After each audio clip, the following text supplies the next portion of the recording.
이 대북코인 연루설에 사실 이재명 대표 말고도 고 박원순 전 시장 이름까지 김의겸 의원을 통해서 언급이 됐기 때문에요.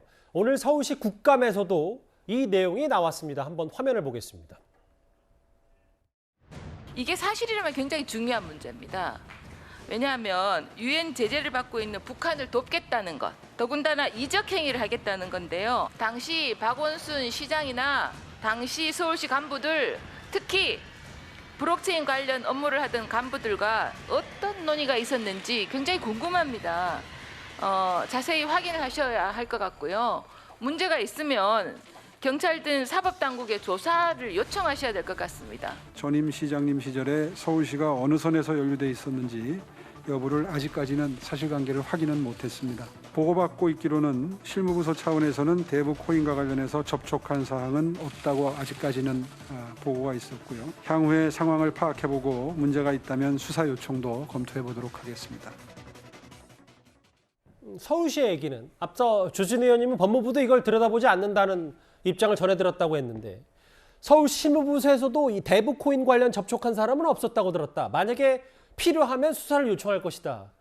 근데 이제 앞으로 이게 어떻게 전개될지 모르니까요, 이승훈 변호사님. 저는 지금 나온 얘기만 보면 수사할 게 없을 것 같아요. 왜냐하면 지금 버질과 어떤 한국 에리카 강과의 이메일을 보면 성남시장과 서울시장이 이런 블록체인이라든가 이더리움에 관심이 있다 정도이기 때문에 그 당시에 관심이 없는 사람은 아마 없었을 거예요. 그리고 그때 이메일이 주고받을 당시에 성남시장은 이재명 시장이 아니었어요. 그렇기 때문에 저는 이건 그냥 해프닝일 가능성이 높다 이런 생각이 들고, 김의겸 의원 같은 경우는 이런 문제를 제기하는 것 같아요. 법무부 장관은 검찰총장 구체적 사건에서 검찰총장만을 지휘하는데 나옥진 형사과장을 데리고 갔고 출장 중에 형사과장이 국제범죄수사부장으로 바뀌었어요. 그리고 출장 갔다 돌아오고 나서 가상화폐에 대한 수사를 하고 있다는 거예요. 법무부는 그 공식 방문 출장 멤버라고 얘기를 하고 있습니다. 그렇습니다. 그렇지만 예. 아마도 이제 가상화폐 관련해서 수사를 하는지 모르겠습니다만 중국에서 한국으로 넘어오는 가상화폐 김치 프리미엄이 있었는데 그것과 관련해서 외환거래법이라든가 가상화폐 거래에 대해서 수사는 되고 있는 것으로 알고 있고요. 사실상 이제 김의겸은 이런 걸 얘기하고 싶은 것 같아요. 한동훈 장관이 어떻게 해서든 정적인 이재명 대표를 잡으려고 하는데 그런 차원에서 외국까지 뉴욕 연방검찰청까지 간 거 아니냐 이런 비난을 하고 있는 것 같고, 사실상 허위사실 공표죄, 성남FC, 대장동, 백현동, 위례신도시, 아무튼 이재명 성남시장이 했던 모든 사업에 대해서 수사가 이루어지고는 있기 때문에 그런 차원에서 한동훈 장관에게 이렇게 굉장히 강하게 발언을 한 게 아닌가 싶습니다. 일단 오세훈 시장도 오늘 공식적으로 필요하면 수사에 요청할 것이다라는 일단 얘기를 했습니다. 그런데 김의겸 의원 오늘 또 한 번 이런 얘기를 했는데요. 한동훈 장관에게 또 의혹을 제기하는 과정에서 오늘 라디오 인터뷰 이 말도 했습니다. 이재명 대표 또는 박원순 시장, 문재인 정부와 전혀 무관한 일입니다. 하지만 이메일 속에서 그런 이름들이 등장을 해요. 문재인 대통령은 등장하지 않지만 문재인 정부를 의미하는 용어들이 등장을 합니다. 예. 어제 압수수색을 이해찬 대표가 이사장을 맡고 있는 동북아 평화경제협회라는 곳이 있습니다. 예. 제가 배석한 변호사하고 통화를 해봤더니 그 영장 안에 가상화폐와 관련된 내용을 압수수색을 한다라고 영장에 기재가 돼 있더라는 거예요. 그래서 검찰이 가상화폐와 관련된 의심을 여전히 가지고 있고 거기에 대해서 지금 영장을 발부받아 가면서까지 수사를 하는구나. 조수진 의원님, 그러니까 네. 본인이 제기한 한동훈 장관의 출장이 이재명 대표 수사 목적이었다는 말을 계속 정당화하기 위해서 이번에는 또 이재명 대표뿐만 아니라 구속된 이화영 전 부지사, 이해찬 전 대표 이런 언급까지 하면서 모르겠어요. 또 의혹은 다시 커지는 건 아닌지 어떻게 좀 받아들이십니까? 저는 김의겸 의원이 정말 알고 있는 것을 기자회견 통해 가지고 그냥 공개했으면 좋겠어요. 저도 굉장히 궁금해요. 김의겸 의원이 저럴 때는 뭔가가 있을 거다라는 생각 때문에 정말 잠이 오질 않아요. 이재명 대표에게 뭔가 정말 큰 의혹이 있구나라는 생각밖에 들지 않거든요. 예. 우선 좀 정리를 할 건요. 검찰이나 경찰이 비리나 부정을 그냥 지나친다면 검찰이나 경찰이 아니겠죠. 그래서 지금 이 자리에 앉아 계신 한 패널께서 한동훈 장관이 정적인 이재명 대표를 잡으러 미국에 갔다. 이런 표현은 적절하지도 않고 있을 수도 없는 표현이다. 일단 말씀을 드리고요. 예. 두 번째로는 이 이더리움 개발자 버질 그리피스라는 사람을 찾아보니까요.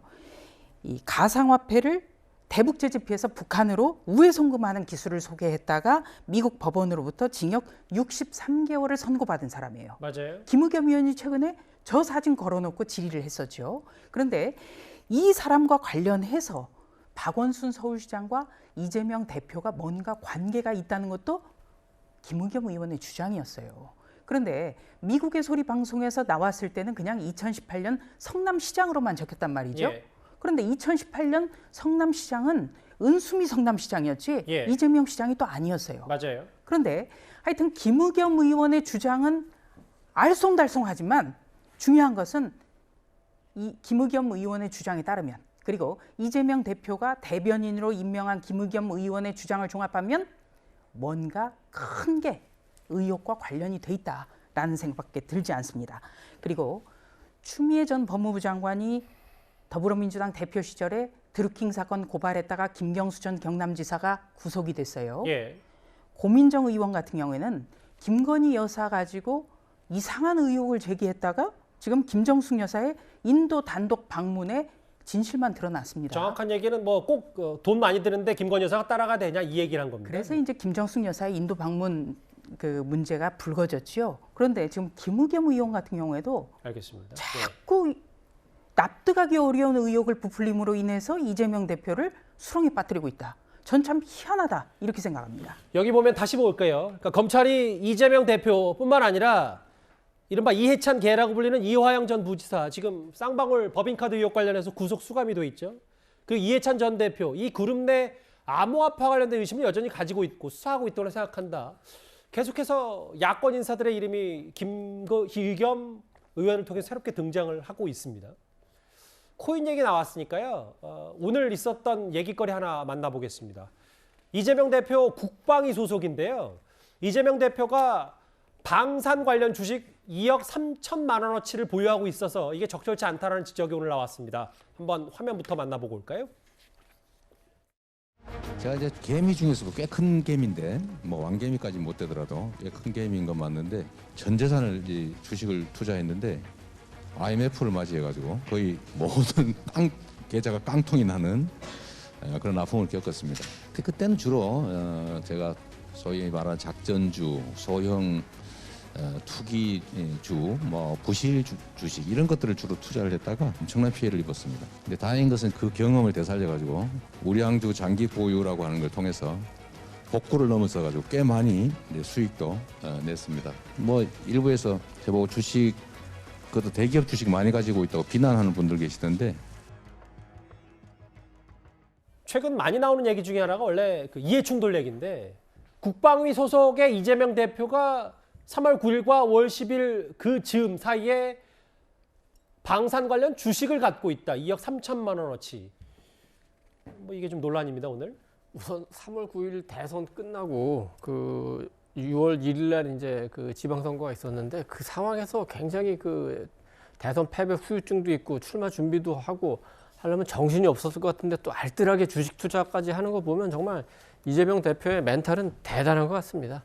근데 공교롭게도 그때 당시에 이제 구입한 그 주식이 그 현대중공업이나 한국 그 조선해양, 그러니까 방산업체, 우리 그 해군에서 사용할 수 있는 함정을 만드는 이제 관련 회사들이거든요. 방위산업 관련해서요. 그렇죠. 근데 곧바로 그 국회의원 당선되자마자 이제 국방이 힘하고 실제로 이제 국방에 그 배치가 되지 않았습니까? 예. 그럼 애초에 그거를 생각하고 아예 그 방산 관련 주식을 산 거 아니냐. 그렇다면 이건 정말 이해충돌에 관련된 거 아니냐.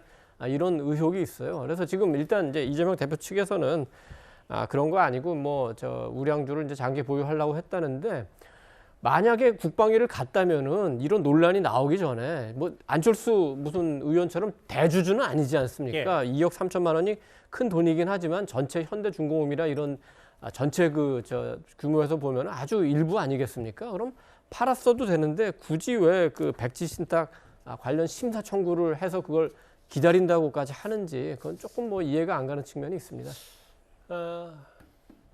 시간 테이블을 봤고요. 그럼 오늘 이재명 대표 측의 해명도 한번 먼저 들어보겠습니다. 이재명 대표의 해명은 대표 측의 해명은 그러니까 보궐선거 출마 전에 보유를 했고 이걸 좀 여러 오해를 불식시키기 위해서 지난 8월 30일에 백지 신탁 관련 심사를 청구했다. 뭐 이렇게 하면 뭐 일단락이 되는 문제일 수도 있다. 아니다. 왜 그렇다고 그때 그걸 방산 주식을 샀지? 여러 좀 의견은 엇갈리고 있어요. 예, 그냥 해당 업체가 조선업이죠. 그렇기 때문에 뭐 방산만 만드는 것은 아니고 조선 뭐 배도 건조를 하고 일반적인 배도 LNG선이라든지 다 건조도 하고요. 그래서 저는 이걸 뭐 방산 업체다. 물론 방산업을 안 하는 건 아닙니다. 그것도 일부분 하고는 있지만은 그게 주력인가는 싶고요. 그리고 지금 이게 8월 30일에 백지 심사 청구를 했는데 예. 보통 통상 2개월의 심사 기간이 걸린다고 합니다. 그러니까 이번 달 말, 그러니까 10월 달 말 정도가 되면 아마 그 심사 결과가 나오니까 그 부분에 대해서 결과에 따라서 아마 처분을 할 것이라고 생각을 하고요. 뭐 처음부터 국방위를 가겠다, 아니면 국회의원이 되면 국방위를 가겠다 해서 이 주식을 매입한 것은 아니라고 저는 보고 있습니다. 예, 일단 뭐 또 시각에 따라서는 또 달리 보는 분들도 있기 때문에 일단 알겠습니다.